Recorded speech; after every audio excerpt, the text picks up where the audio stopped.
Двегодишниот мандат Иван Јорданов го помина нереализирајќи ги ветувањата и со многу критики кон сите, освен кон себе. Штипјани се сведоци дека Јорданов им ја потценува меморијата, порачаа на пресот СДСМ.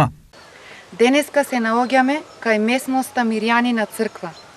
За ова место, на страна број 11 од изборната програма на Иван Јорданов, стои ветување за создавање на огромен градски парк со езера, места за спортување и одмор и конечно решавање на дивата депонија.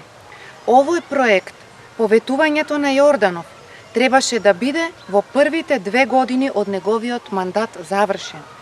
Наместо на реализиран проект, денеска сме сведоци на огромна депонија.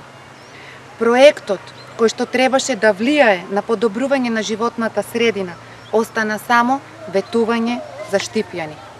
Дополнително Јорданов на граѓаните во октомври 2021 година им вети проект Бања Кежовица извор на здравје. На страна број 23 од изборната програма требаше да се реконструира и до неа да се изгради огромен парк за одмор и рекреација. Честото менување на директорските позиции во локалните институции не го менува фактот дека ова е досега најнеспособната локална власт, констатираат од СДСМ.